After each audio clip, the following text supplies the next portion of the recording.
São 9 horas e 30 minutos. Tempo bom na capital paulista. No momento, os termômetros marcam 20 graus, a temperatura mínima prevista é de 15 e a máxima 25 graus.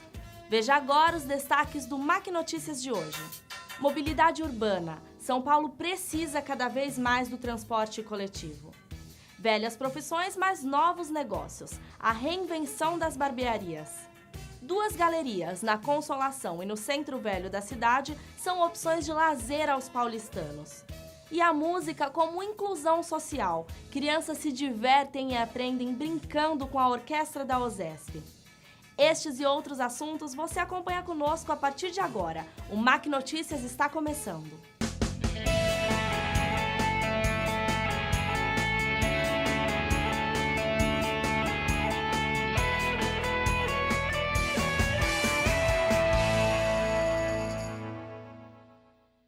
Bom dia!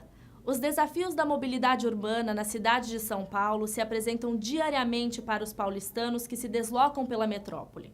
O transporte coletivo vem se mostrando uma alternativa cada vez mais eficaz e mudando a opinião da população. No entanto, alguns aspectos precisam ser melhorados. Confira na reportagem de Letícia Andrade. Desde o início da gestão Haddad, diversas vias da capital paulista sofreram mudanças, seja na alteração de sentidos, na implantação de ciclovias, aumento de faixas e corredores de ônibus e até mesmo uma mudança significativa na velocidade máxima permitida para a circulação dos carros. Segundo o relatório feito em 2015 pela Companhia de Engenharia de Tráfego, o número de acidentes em vias da cidade de São Paulo diminuiu cerca de 39% comparado com 2014. A redução da velocidade máxima foi o principal fator que contribui para a queda no índice. O transporte público facilita a rotina de todos. Chegar ao centro da cidade nos horários de pico é muito mais complicado devido ao trânsito. Por isso, cada vez mais a população recorre ao transporte público. A população ainda se adapta às mudanças e a opinião dos paulistanos é bem dividida. Eu acho que facilitou a vida de muitas pessoas, inclusive a minha. Eu moro muito longe, então o que eu demorava 1h30 eu faço em 40 minutos hoje em dia. E para todos os lugares que eu preciso ir tem corredor, né? Então, na minha vida e de muita gente que eu conheço, facilitou bastante. Apesar de facilitar para muitos, o serviço prestado ainda não é o ideal. Muitas vezes não suporta a demanda, tornando-se ineficiente. E por isso, algumas pessoas acabam procurando um outro meio, como relata o bombeiro Tiago. Precisa aumentar a frota, porque ainda continua lotado os ônibus, mas o mais eu não tenho que reclamar, por enquanto, né? De acordo com uma pesquisa feita pelo Ibope no final do ano de 2015, o número de motoristas que utilizam diariamente o carro como principal meio de transporte caiu de 56% em 2014 para 45% em 2015. Bom, geralmente eu demorava 2 horas. Hoje, quase a metade do tempo, né? A cidade de São Paulo possui 385 quilômetros de infraestrutura cicloviária permanente, sendo 353 de ciclovias e 32 de ciclorotas. A meta para a CIT, Companhia de Engenharia de Tráfego, em 2016, é alcançar o número de 400 quilômetros de vias pela capital. O nosso desafio é realmente mostrar para as pessoas, para os munícipes, que o transporte coletivo ele pode ser bom, o transporte por ônibus. E, na verdade, o que a gente tem procurado é melhorar a velocidade e já temos ganhos demonstrados e os usuários já têm visibilidade disso. A população, cada vez mais, opta por esse meio de locomoção, como o publicitário Vinícius Rico. A minha opinião sobre a ciclovia é que ela é muito boa, ela ajuda muito no intermodal de vários modais, você trabalhar com uma bicicleta, você trabalhar com um transporte público, eventualmente um carro. Ela ajuda a desafogar a cidade, na minha opinião. Além da facilidade, Vinícius completa. Eu vou todo dia de bike para o trabalho e eu acho que tem me ajudado muito isso na questão da saúde, na questão da mobilidade. Eu chego muito mais rápido, em questão de 20 minutos, enquanto que no transporte público eu demoraria meia hora e de carro já fui algumas vezes, demora 40, 50 minutos, dependendo de como está o trânsito. Ainda falando de transportes, o Sindicato dos Motoristas e Cobradores de São Paulo cobra dos empresários de ônibus o aumento de 7,5% no salário desses trabalhadores. Segundo a entidade, este percentual foi estabelecido com os empresários, porém, até agora, o acordo não foi cumprido. O presidente do sindicato, Valdevan 90, afirma que caso os pagamentos não sejam corrigidos, os ônibus de São Paulo vão parar. O SP Urbano, sindicato que reúne as empresas de ônibus, confirma o atraso, alegando que algumas das empresas tiveram problemas de fluxo de caixa. A promessa é de que todos os pagamentos sejam normalizados até sexta-feira. Algumas profissões tradicionais do tempo dos nossos avós estão voltando à moda com um pouco de reinvenção para poder sobreviver. É o caso das antigas barbearias, que, sem deixar a tradição de lado, se adaptaram aos novos tempos e conquistaram uma nova freguesia. O repórter Caio Sandin foi conhecer o serviço dessas barbearias que unem tradição e modernidade. Engraxate, alfaiate e barbeiro. Essas profissões fizeram muito sucesso no século XX, mas atualmente elas não são encontradas como antes. Andar nas ruas e encontrar alguém que ainda faça esses serviços é uma tarefa muito difícil. A nossa sociedade preza muito pelo consumo, ainda mais pelo fato dos nossos pertences serem cada vez mais descartáveis. Isso faz com que as profissões citadas só sejam encontradas após uma grande busca. Essa barbearia, localizada há 20 anos no coração de São Paulo, tem encontrado muitas dificuldades, não somente para receber novos clientes, mas também para manter os antigos. A maioria da clientela sumiu do salão, né? Devido à crise e a gente está aí trabalhando sem ter muita clientela. A gente trabalha porque a gente fica aqui o dia todo tentando pegar a clientela, mas está difícil. Apesar da economia brasileira não estar bem, cuidar da beleza é algo que não foi deixado para trás. Todo esse cuidado passa longe do preconceito de ser apenas coisa de mulher. E eles têm gastado bem. É o visual, né? A gente tem que investir, é nosso marketing pessoal, ou seja, então eu acredito que a qualidade é muito superior do que a maioria dos outros lugares oferece. E o profissionalismo também está bem acima. Então eu acho que por isso que a galera está migrando para esse novo serviço. Por isso, um novo conceito surgiu, o da barbearia vintage. Fazer barba, cabelo e bigode ganhou um novo significado, que remete muito aos antigos costumes. Eles queriam essa essência de volta, só que com mais conforto. E foi isso que aconteceu, e o que eles queriam aconteceu. Na verdade, eu acho que eles estavam esperando por isso, né? E realmente aconteceu, e eu acho que a tendência é aumentar mais ainda, é melhorar mais ainda, vamos dizer assim. Esses locais fazem o cliente se sentir bem à vontade. Com isso, ele fica mais tempo, pois além de fazer a barba e o cabelo, ele pode jogar sinuca. É nisso que aposta a barbearia Mr. Navarro no bairro do Ipiranga. O Levi trabalha desde os 13 anos como barbeiro. Para ele, a ressurgência das barbearias no cotidiano masculino vem da amizade construída no fio da navalha. Temos amigos aqui que eles vêm não só para cortar o cabelo, mas como eu te falei, eles vêm para trocar uma ideia, eles vêm para tomar uma cerveja, sai do serviço, vem aqui, trocar uma ideia, bater um papo. E essa relação não tem idade para começar. Os pais trazem os filhos, assim como as mães levam as meninas no cabeleireiro, os pais trazem os filhos no barbeiro. É muito legal. A criança é um dos clientes mais fiéis que tem. Quando ele acostuma com você, ele não te troca. No começo, a ideia é ambiciosa, o futuro, uma incerteza. Mas um ano após a inauguração, com o prêmio de melhor barbearia do Brasil, Kátia, a Miss Navarro, celebra o sucesso e já colhe os frutos da tacada certeira.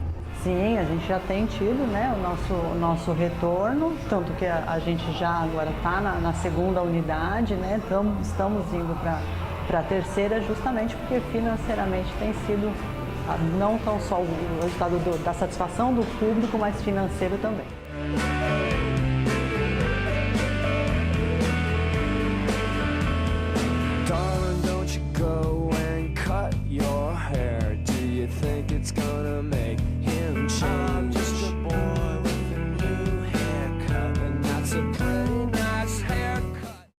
Esse novo conceito de barbearia pode ser encontrado em diversos bairros da capital paulista.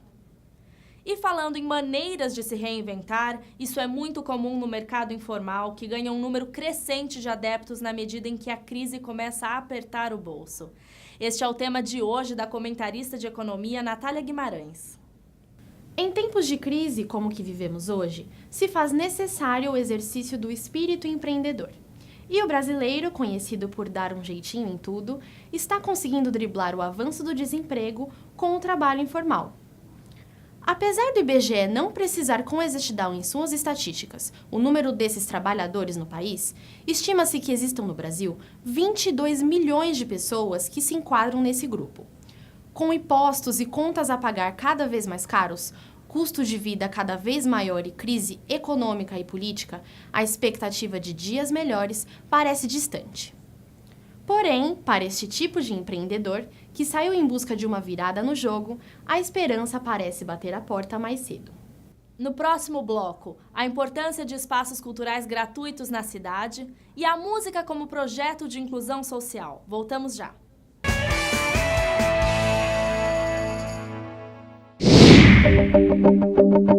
A aspirina é um remédio que todo mundo já usou um dia.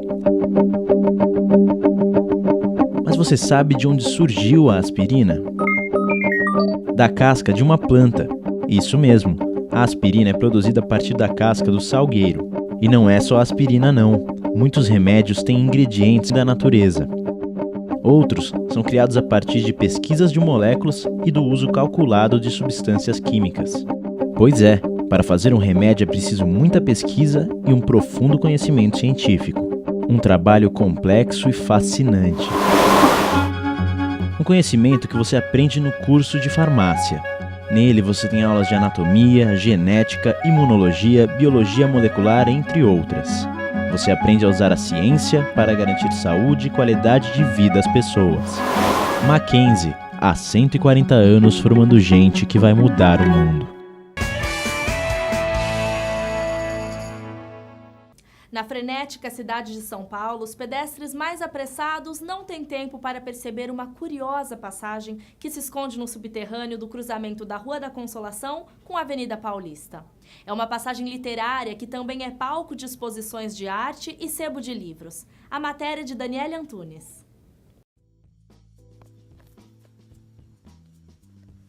Música, literatura, paz, tranquilidade, sossego. É possível um lugar assim aqui em São Paulo? No movimentado cruzamento da Consolação com a Avenida Paulista, os pedestres mais apressados talvez nem tenham tempo para perceber uma curiosa passagem que fica aqui, no subterrâneo. Estamos falando da passagem literária da Consolação.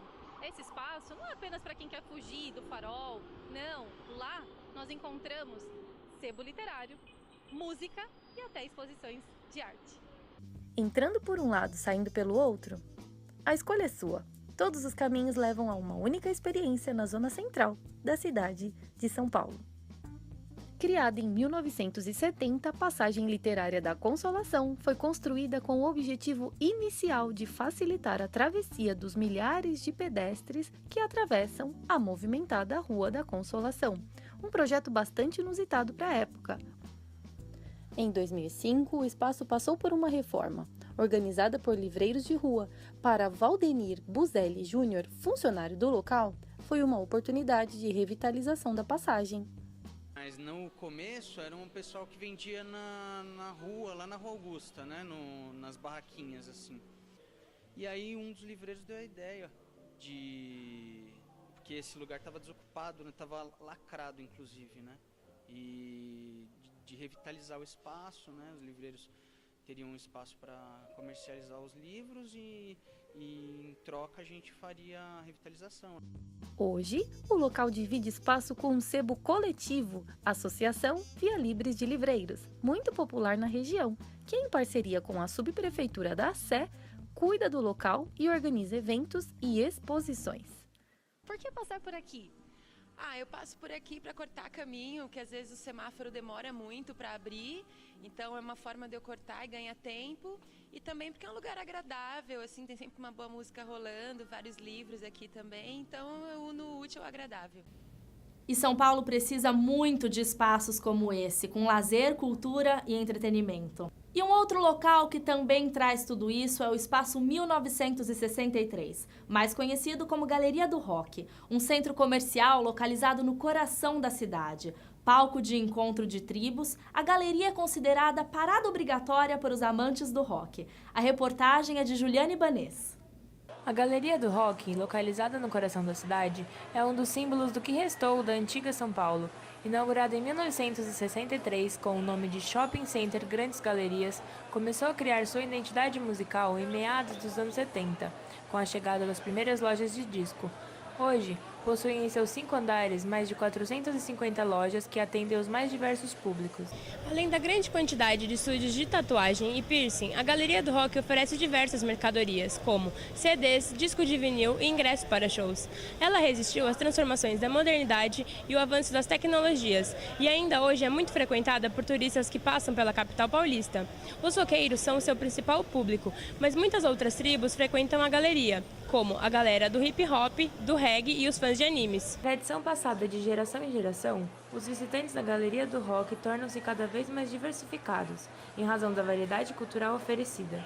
Olha, que tem bastante turista também, visitantes. Assim, em época de fim de semana, sempre tem alguém querendo conhecer a galeria, sempre tem alguém que nunca tinha vindo. O público é interessante, uma pessoa legal, assim, que vem não com padrões. De acordo com os administradores do espaço, cerca de 10 mil pessoas visitam a galeria diariamente, entre elas frequentadores assíduos e turistas de primeira viagem, como o casal paraense.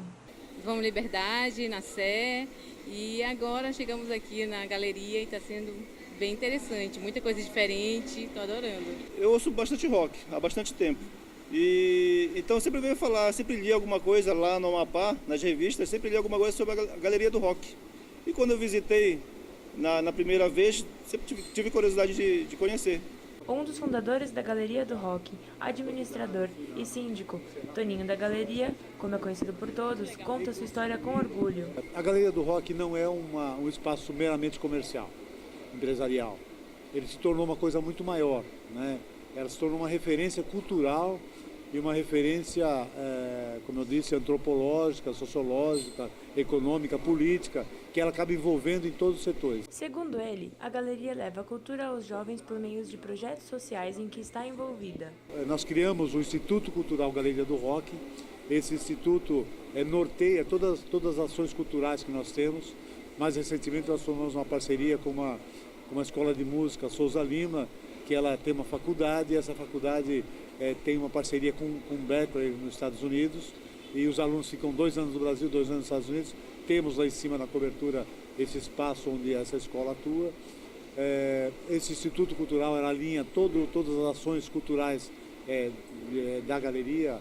Faça sua parte de entendimento aos defeitos, pois regaremos qualidades. Fases pensamentos ruins não causam medo, superação constrói capacidade. No solo da justiça brotam sinceridade, sem demonstrações, situações de humildade. Sobressaia mais um ataque de impressão superficial entre vidas. Nas 2 últimas matérias falamos sobre galerias. E quem está conosco ao vivo é a autora da matéria sobre a passagem literária da Consolação. Bom dia, Dani. Como foi essa experiência? Bom dia, Dora.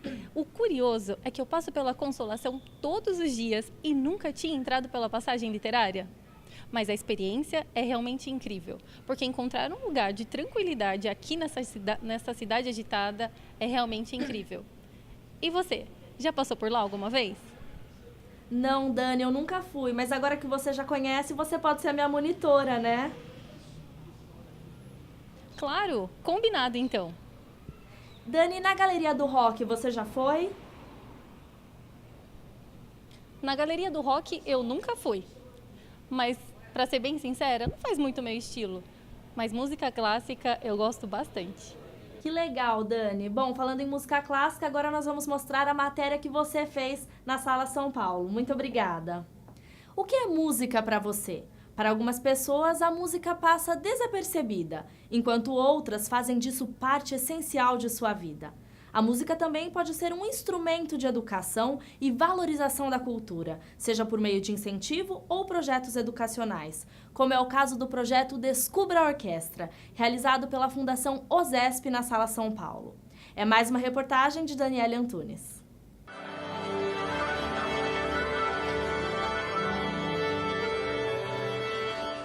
A Sala São São Paulo também é palco do projeto Descubra Orquestra, projeto de iniciação musical voltado para alunos e professores de escolas públicas, particulares e instituições beneficentes.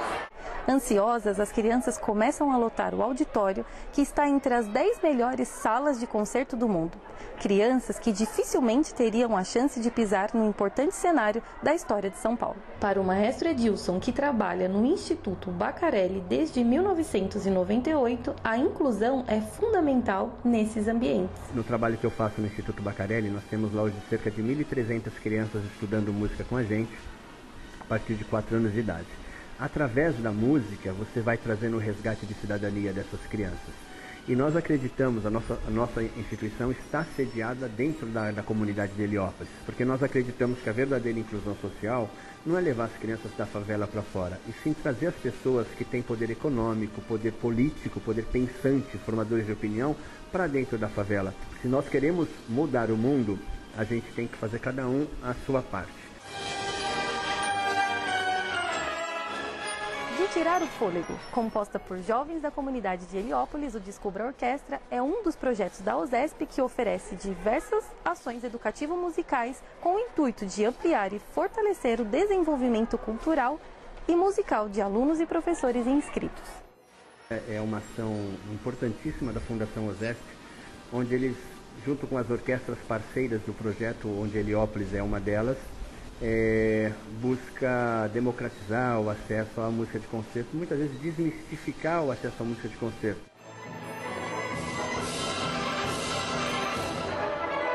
Ao final da apresentação, a animação tomou conta das crianças. Não sei, foi legal, porque não teve só, ele também falou com a gente foi lá no palco, e eu nunca tinha ido em uma orquestra, achei muito legal. Foi muito legal, eu nunca tinha vindo em um concerto.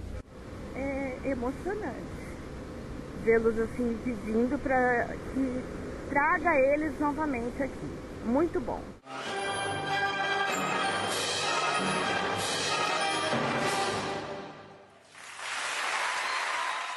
Morreu nesta segunda-feira, aos 64 anos, o artista Tunga. O pernambucano estava internado desde o dia 12 de maio devido a um câncer na garganta. Tunga foi o primeiro artista contemporâneo do mundo a ter uma obra no Museu do Louvre, em Paris. O corpo será velado hoje e enterrado amanhã no cemitério São João Batista. E o papo agora é cinema. As histórias em quadrinhos da Marvel e DC Comics vêm encantando os fãs de quadrinhos e levando um novo público às salas. Veja no comentário de Amanda Mendes. Capitão América 3 Guerra Civil, Deadpool e Batman vs Superman, A Origem da Justiça, são os filmes imperdíveis de 2016.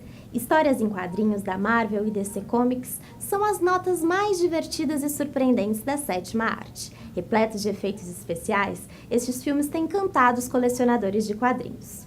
Dentre outros filmes inspirados em histórias cult, estão também Esquadrão Suicida, baseado na equipe de anti-heróis com personagens desprezíveis e vilões insanos, e X-Men Apocalipse, que contou com 7 companhias na elaboração de efeitos visuais arrebatadores. Essas produções têm marcado o curso da história do cinema e, pode-se dizer, tornarão-se clássicos daqui a alguns anos, já que tratam de assuntos específicos e são propostas ousadas, com requintes fotográficos, revelando novos artistas e diretores. No próximo bloco, a importância do esporte na terceira idade e o futuro do estádio do Pacaembu e Olimpíadas. Voltamos já.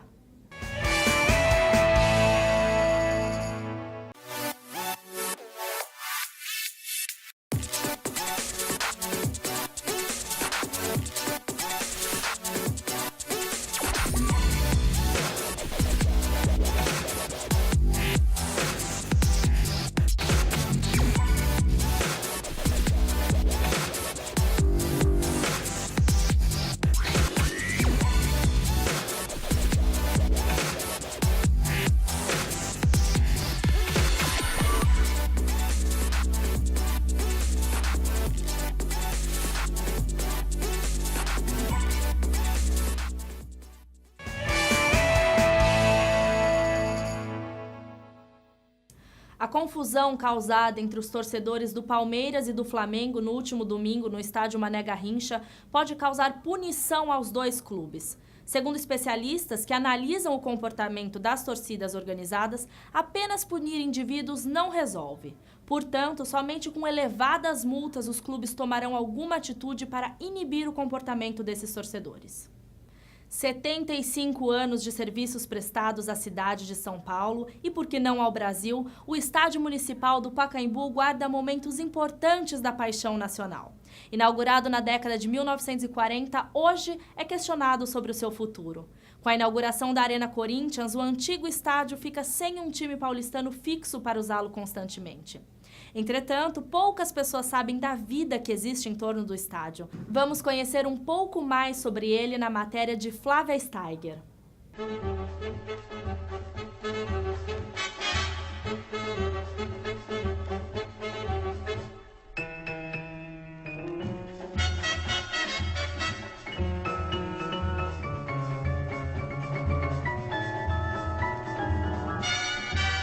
No dia 27 de abril de 1940, os ponteiros marcavam 13h30 da tarde, quando o presidente Getúlio Vargas inaugurou o Estádio Municipal do Pacaembu.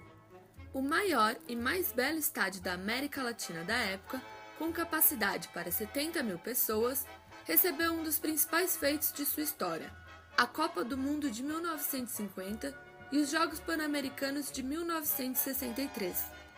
O Corinthians, clube que mais realizou partidas no Pacaembu, construiu seu estádio em Itaquera e a despedida na antiga casa aconteceu na vitória contra o Flamengo. Recém-completados 76 anos de idade, o estádio Paulo Machado de Carvalho resiste ao processo de modernização. Agora que todos os clubes paulistas têm suas respectivas casas, o Estádio Municipal do Pacaembu tem sido usado com menos frequência.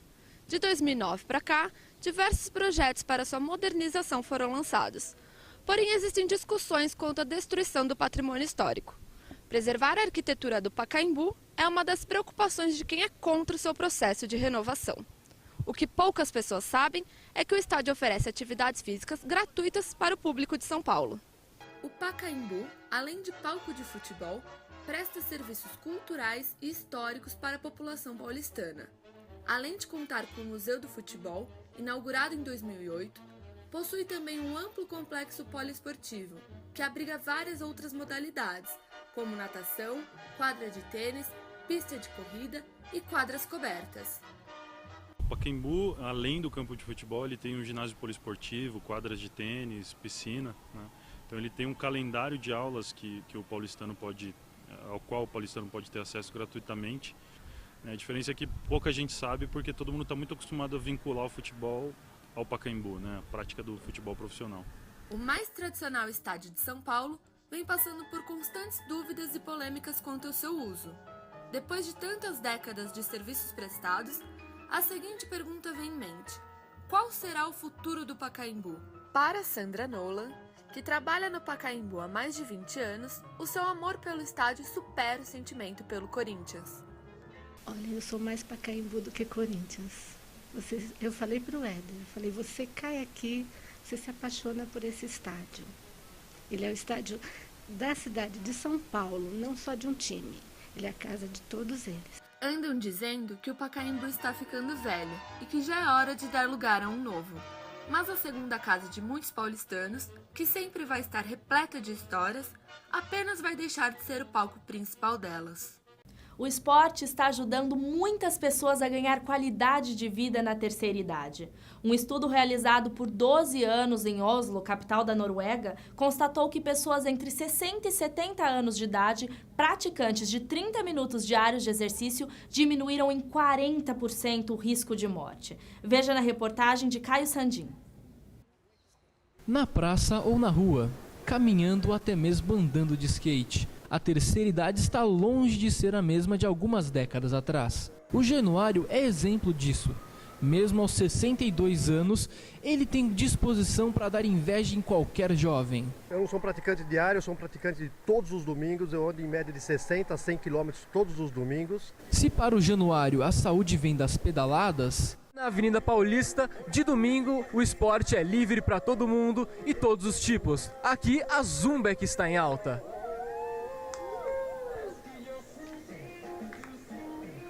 Esse exercício mistura danças, movimentos de academia e dá uma nova roupagem mais interessante a algumas atividades que poderiam soar chatas e maçantes em seu formato original. A Zumba tem conquistado cada vez mais adeptos, como a Dona Maria do Carmo, que usou a atividade física como forma de superar uma grave doença.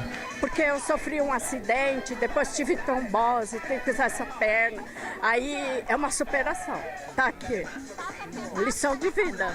Outros ainda usam o esporte como motivo para unir toda a família e aproveitar todos os benefícios que ele proporciona. Chegar no fim de semana, poder trazer a família, sociabilizar com outras pessoas, acho que isso, o esporte ou atividade, qualquer atividade que seja, principalmente ao ar livre, né, acho que imprescindível para a vida da gente. Atividade física não é importante, é fundamental. Eu faço caminhada com meu marido. Algumas precauções são unanimidades, mas alguns têm preocupações mais sérias. Não é qualquer um que pode, acho que, ficar se dizendo professor por aí e querer ensinar coisas que muitas vezes não tem qualificação para isso, né? O médico me ajudou, falou que eu tinha que fazer. Aí com esse grupo eu eliminei uns 8 quilos, comendo uma alimentação saudável, praticando sempre exercício, todo dia. Tudo isso para mostrar que a terceira idade também pode ser muito bem aproveitada. Depois de vermos os praticantes de esportes por saúde e paixão, vamos falar agora dos profissionais. Afinal, os Jogos Olímpicos estão chegando, não é isso, Rodrigo Vittar? Seja bem-vindo. Muito bom dia, Dora. Exatamente. Faltam 66 dias para os Jogos Olímpicos do Rio de Janeiro 2016. E hoje é dia de relembrar a promessa do COB, o Comitê Olímpico Brasileiro, para essa competição. O que o COB prometeu foi simplesmente a melhor campanha brasileira na história dos Jogos. Para entrar no top 10 da disputa, o comitê disse que o país teria que ganhar cerca de 30 medalhas, Dora. Mas 30 medalhas não é muita coisa, Rodrigo? Qual que é a média do Brasil? Olha, é muita coisa sim, mas atualmente o Brasil vem crescendo. E vale lembrar que a melhor campanha brasileira na história foi em Londres no ano de 2012, quando o país alcançou a marca de 17 medalhas. Então vamos analisar quais as chances de conquistas de ouro no Rio de Janeiro. No vôlei, a seleção feminina briga pelo tricampeonato consecutivo. E a equipe masculina, comandada por Bernardinho, quer voltar ao lugar mais alto do pódio depois de 12 anos. Na ginástica, Arthur Zanetti quer o bicampeonato nas argolas. E no handebol feminino, a esperança é que o Brasil recupere o bom desempenho do Mundial de 2013 e volte a brigar pelo ouro. E o judô, Rodrigo? O Brasil não tem uma certa tradição no judô? Tem sim, aliás, viu, Dora? Uma das 3 medalhas de ouro conquistadas em Londres foi da Sara Menezes justamente no judô. Mas outros esportes que também podemos ficar de olho são pentatlo moderno, natação, maratona aquática, remo e também a vela. Bom, mas eu creio que a grande dúvida é sobre o futebol. Exatamente, o futebol brasileiro só tem esse título para conquistar, que aí fecham todas as conquistas. Tem Copa do Mundo, tem Copa América, tem todos os outros títulos, mas não tem o dos Jogos Olímpicos. A seleção brasileira é favorita, tem chance sim de conquistar esse título, afinal o nosso principal jogador é o Neymar e o Barcelona optou por deixar o jogador disputar apenas uma competição, ou a Copa América ou então os Jogos Olímpicos. A CBF, né, Confederação Brasileira de Futebol, optou pelos Jogos Olímpicos. Então, o nosso principal jogador vai estar em campo. Mas vale tomar cuidado com as seleções da Alemanha, da Argentina, do México e também da Nigéria. Afinal, Argentina, México e Nigéria já eliminaram o Brasil em Jogos Olímpicos, Dora. Bom, vamos torcer aí por esse ouro no futebol agora, não é? Muito obrigada, Rodrigo. E o MAC Notícias fica por aqui. Um bom dia para você e até amanhã.